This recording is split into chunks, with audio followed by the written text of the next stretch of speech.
ინფრასტრუქტურული პროექტები დედოფლის წყაროში, მუნიციპალიტეტში შიდა საუბნო გზები კეთდება, ასევე წყობა ახალი სკვერები და სპორტული სივრცეები. სამუშაოები პარალელურ რეჟიმში რამდენიმე ლოკაციაზე ერთდროულად მიმდინარეობს. 10,4 კილომეტრის სიგრძის გზების დაგება მიმდინარეობს და ხაზგასმით მინდა აღვნიშნო, რომ ეს გზები ყველა არის სოფლის შიდა გზები, იმიტომ რომ ქალაქ დედოფლის წყაროში უკვე 3 წელზე მეტია ჩვენ უასფალტო ქუჩა აღარ დაგვრჩა და ფაქტიურად სრული კონცენტრაცია სოფლებზე გვაქვს და იქამდეც პარალელურ რეჟიმში ყოველთვის ქალაქის პარალელურად სოფლებში მიდიოდა საგზაო ინფრასტრუქტურის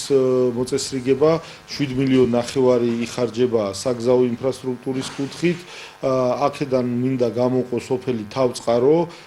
იმიტომ რომ ამ სოფელში პატარა სოფელია, ორი შიდა უბანია და კომუნისტების დროსაც არ ყოფილა ასფალტი. ასევე სოფელ სამტაწყაროსა და ფიროსმანში, რომელიც ალაზნისპირა სოფლებია, მოგეხსენებათ სასრუსპირა სოფლები, პირველად მოხდა რომ შიდა გზების რეაბილიტაცია მიმდინარეობს, პირველად იმიტომ რომ აღნიშნულ სოფელში არც გაზი იყო, არც წყალი იყო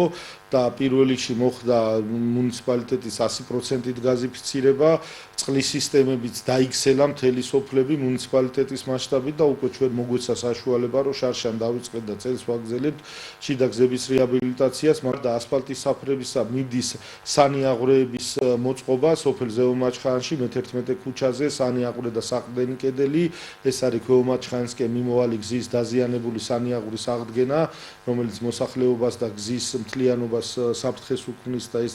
ძალზედ მნიშვნელოვანი პროექტია. ასევე ქალაქ დედოფლის წყაროს შესასვლელში ეგრეთ წოდებულ ცალმხრივებთან სპეციალური სანიაღვრე არხი ეწყობა. ასევე მნიშვნელოვანი არის დედოფლის წყაროელებს გაუხარდება ძალიანო რუსთაველის ქუჩაზე ზედა ნაწილზე ხიდიდან სოფელ სამრეკლომდე, სადაც კორპუსები არის მიმდებარე ტერიტორიის ღობე, ესე იგი უკვე ამორტიზირებული და ძალიან ცუდ მდგომარეობაში იყო და დეკორატიული კედლის მოწყობა ხდება მთელ სიგრძეზე ხიდიდან სამრეკლოს დასაწყისამდე და ჩვენმა დედოფლის წყაროელებმა იციან, რომ რუსთაველის ქუჩა განახლებული რეგიონის ფარგლებში დანარჩენი ნაწილი მთლიანად განახლდა და ერთიანი სურათი შეიკრება ძალზედ მნიშვნელოვანი. ასევე ერთი საკმაოდ მოცულობითი რუსთაველის ქუჩა და შირაქის ქუჩის კვეთაზე არსებული ძველი სკვერი, რომელიც კომუნისტების შემდეგ ამორტიზირებული იყო, მისი რეაბილიტაცია და თანამედროვე როგორც ბავშვთა გასართობის სივრცეები, ასევე სპორტული აქტივობის სივრცეების მოწყობა.